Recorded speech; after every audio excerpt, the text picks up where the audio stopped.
Welcome to Coruzant Technologies, home of the Digital Executive Podcast. Welcome to the Digital Executive. Today's guest is Jose M. Seara.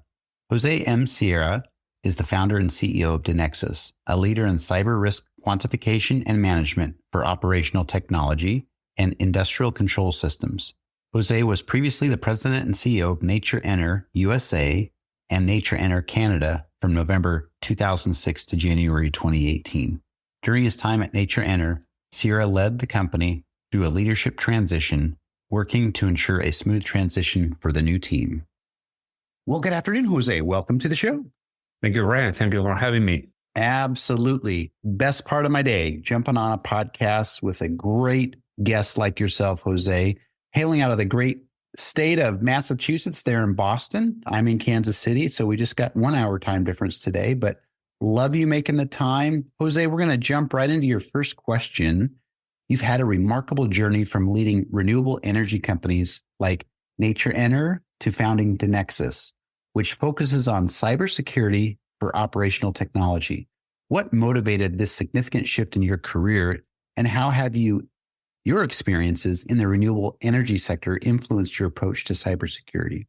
Actually, Brian, a few things. Probably not at the top of the list, but back in the days, I was living in California when I built that company, and most of my network was building tech projects, and I was the guy building an energy company, and I became intrigued about technology over time. And also more specifically in that company that I spent 10, 11 years building, we had a significant exposure to this cyber risk. And I learned over time that the market was underserved. And when I sold the company, I decided to turn that problem into a business opportunity. And that is DeNexus. In DeNexus, somehow I'm building the tool that I wished was already available to me back in the days. The caveat to all of that is that I didn't anticipate how hard that was going to be. So I'm learning that building technology is quite a project, but I'm super happy doing it. Thank you.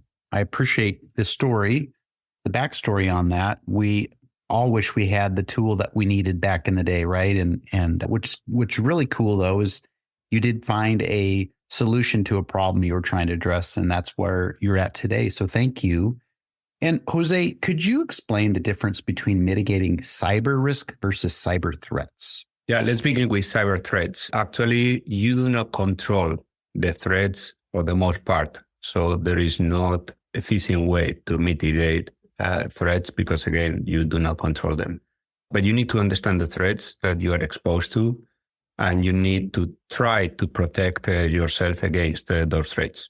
And that is hardening or enhancing your cybersecurity. How those threats and your cybersecurity measure that you have deployed translate into cyber risk, that takes us to cyber risk. And that is what we try to solve at DeNexus, combining threats that, for the most part, come from the outside world with vulnerabilities that usually live in your network, and with the cybersecurity controls that you implement, deploy, enable to mitigate that risk, and combining all of that into cyber risk quantifiable units, dollars. And how you manage that risk is by mitigating and transferring the risk.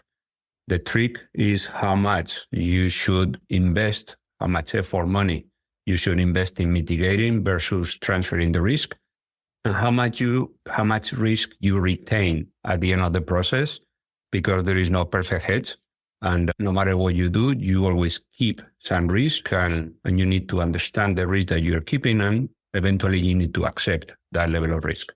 Thank you for breaking those apart. I do appreciate that. Obviously, the threats is something we just can't control, but there's a level of mitigation around the risk that we can. And again, appreciate your insights. So, Jose, tell us a little bit about the increase in cyber risk for companies in the critical infrastructure sector. Why are they particularly susceptible to attacks, and what framework needs to be in place to ensure they maintain control over these risks? There are a number of critical infrastructure sectors. We are focused mostly, or actually exclusively, in physical critical infrastructures.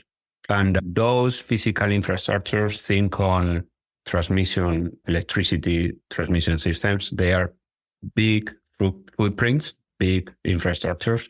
In some cases, they are legacy infrastructures with technologies that were developed when the threat landscape was totally different, and using what is known as operational technology at the end of the day that was built thinking on operating resiliency and not thinking on cyber threats. And those infrastructures are now more and more connected with the rest of the world, which increases the footprint, which increases the risk. They result on a big disruption if they are compromised, which means that they are an attractive target for the attackers, especially for state-sponsored attackers that have big budgets and big capabilities. The framework to control that, in my opinion, is not only mitigating risk, but building resiliency. You cannot avoid or eliminate all the risk. And for these critical or not, but critical infrastructures, it's important that they keep up and running. So you need to build resiliency and you need to understand the risk.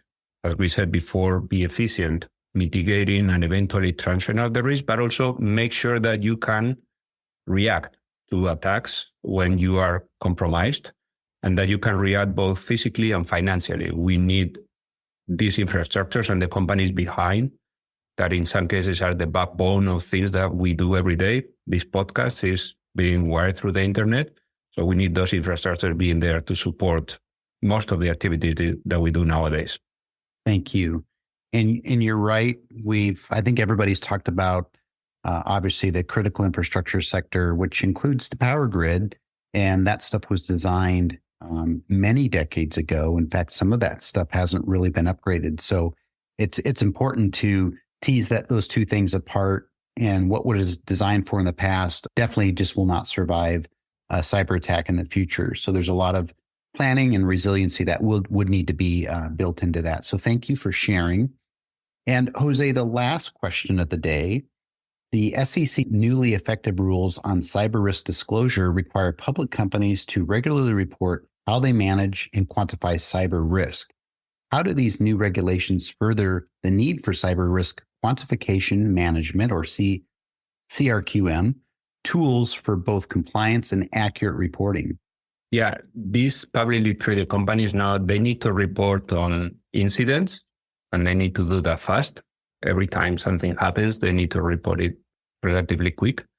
But they also need to report periodically in their quarterly and annual reports about the risk that they carry, and they need to share that information with their investors, with their shareholders. And the only way to report the risk that you carry is to quantify that risk. So that makes for the CRQ part of the acronym, so the cyber risk quantification component. They also need to report in governance and risk management, and that makes for the M, management. So the whole, let's say, chain, cyber risk quantification and management, is now something that these publicly traded companies need to meet those compliance obligations. And cyber risk is a complex risk, and understanding, modeling, quantifying the risk requires complex platforms. And that is what is known in the market as the cyber risk quantification and management platforms that, in essence, model, quantify the risk and provide these publicly traded companies with the information they need to remain compliant with this new regulation. Thank you. And I appreciate you breaking that out for us. I was familiar with the SEC's effective rule, but I didn't really know all the details around that. And I know that's been a kind of a topic of discussion. I've seen it quite a bit out there on LinkedIn and so forth. So I appreciate you, again, breaking that down for us here on the podcast and for our audience. So, Jose, it was such a pleasure having you on today, and I look forward to speaking with you real soon. Thank you so much, Brian. Likewise here. Bye for now.